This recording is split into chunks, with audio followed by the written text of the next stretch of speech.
अस्सलाम वालेकुम, this is OD Foxtrot from Defence Outpost. तो सबसे पहले तो आप सब लोगों से माज़रत है और अपॉलॉजीज़, क्योंकि पिछले 2 दिनों से मैं वीडियोज़ नहीं बना सका। उसकी कुछ पर्सनल रीज़न्स हैं, टाइम की कमी है।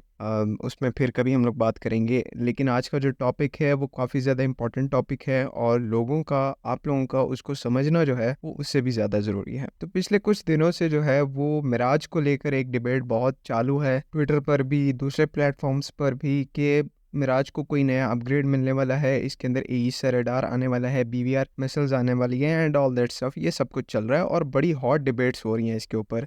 कई लोग इसको सीरियस ले रहे हैं, कई लोग मजाक में ले रहे हैं। तो इन सब को आज हम लोग डिस्कस करेंगे। लेकिन वीडियो में आगे बढ़ने से पहले अगर आप लोगों ने अभी तक चैनल को सब्सक्राइब नहीं किया तो please make sure to like this video and do subscribe to the channel. तो देखें, सबसे पहले ये फैक्ट है कि मिराज जो है एक बहुत ही पुराना एयरक्राफ्ट है। हमने इसको 1970 से मतलब 69-68 में एक्वायर किया था, मतलब कि 60s एरा का एयरक्राफ्ट है। और तब से ये जो है वो चला आ रहा है, एक शेप में नहीं तो किसी और शेप में। इसके कुछ अपग्रेड्स भी आए, इसके सेकंड हैंड मॉडल्स को भी हमने परचेज किया। और इतने अरसे जब ये एयरक्राफ्ट जो है वो पाकिस्तान की सर्विस में रहा, तो इससे रिलेटेड जो इक्विपमेंट है वो भी कुछ ना कुछ पाकिस्तान में जो है वो उसकी असेंबली और मैन्युफैक्चरिंग भी शुरू हो गई। एमआरओ फैसिलिटीज़ खुल गई, मिराज रीबिल्ड फैक्ट्री खुल गई, जो कि बहुत बड़े पैमाने पर, जिसमें मिराज को रिस्टोर किया जाता है, उनके ऊपर मॉडर्न अपग्रेड्स की जाती हैं। तो इतने टाइम तक मिराज अगर पाकिस्तान में रहा है तो उसका सारा एनवायरनमेंट पाकिस्तान के अंदर सेटअप हो गया, उसका सारा इकोसिस्टम पाकिस्तान एयरफोर्स ने अपने स्ट्रक्चर के अंदर बना लिया कि कैसे लॉन्ग टाइम तक ये जो है वो एयरक्राफ्ट सर्विस कर सके। और उसी की बदौलत जो है ये एयरक्राफ्ट 50+ ईयर्स तक सर्विस कर चुका है। और अभी भी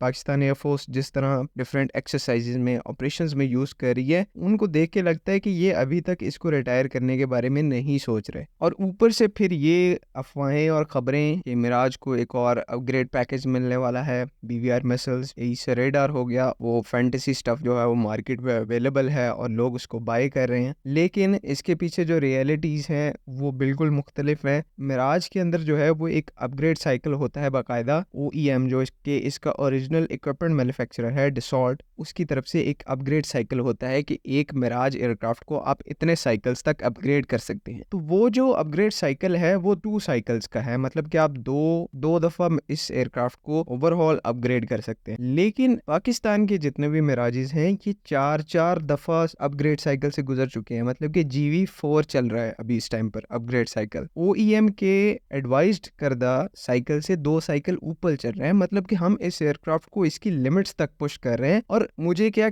कोई भी अगर अंडरस्टैंडिंग रखता हो टेक्निकल, तो वो इजीली कहेगा कि इससे आगे नहीं जा सकता ये एयरक्राफ्ट, स्ट्रक्चर लिमिट्स इसकी पूरी हो चुकी हैं। तो ये जो है ख्याल सब लोग अपने दिमाग से निकाल दें कि मिराज जो है वो एक बार दोबारा अपग्रेड होने वाला है। ना तो ऑफिशियली ऐसी कोई इंडिकेशंस हैं कि पाकिस्तान एयरफोर्स कोई ऑफिशियल सोर्सेज हमें बता रहे हों कि जी मिराज का जो है वो एक नया अपग्रेड साइकिल जो है वो स्टार्ट करने वाले हैं। तो ऐसा कुछ भी नहीं है। और एक अपग्रेड साइकिल को स्टार्ट करने के लिए बहुत सारा पैसा और बहुत सारी रिसर्च और R&D चाहिए होती है कि कौन कौन सा सिस्टम इसके अंदर लगना है, आया वो एयरक्राफ्ट इतना केपेबल है भी कि वो इतने सिस्टम्स को हाउस कर सकता है। तो इस तरह का कुछ भी अभी सामने नहीं आया और गारंटी है कि ऐसा कुछ नहीं होने वाला। मिराज जो है उसका लास्ट अपग्रेड जो है वो हो चुका है, उसके बाद कोई अपग्रेड नहीं आएगा। इसी के साथ साथ जो एईसा रेडार्स की बात है कि मिराज के अंदर एईसा रेडार लगेगा, तो सबसे पहले मिराज की जो अगर आप कौन देखें तो वो ही इतनी बड़ी नहीं है कि आप एक एईसा रेडार को या फिर नॉर्मल किसी नए रेडार को उसके अंदर हाउस कर सके। कौन ही उसकी छोटी है। अभी उसके अंदर ग्रीफो का M3 रेडार लगा हुआ है, एक बीवीआर केपेबल रेडार है, 70 to 80 किलोमीटर की रेंज रखता है। यहीं तक उसकी मिराज की लिमिट है। उसका इंजन इतने ही रेडार को पावर दे सकता है। अगर आप इसमें एईसा रेडार लगाएंगे, फर्स्ट ऑफ ऑल फिटिंग का मसला आएगा। दूसरा, इसका इंजन इतना पावरफुल नहीं है कि एक पावरफुल एईसा रेडार को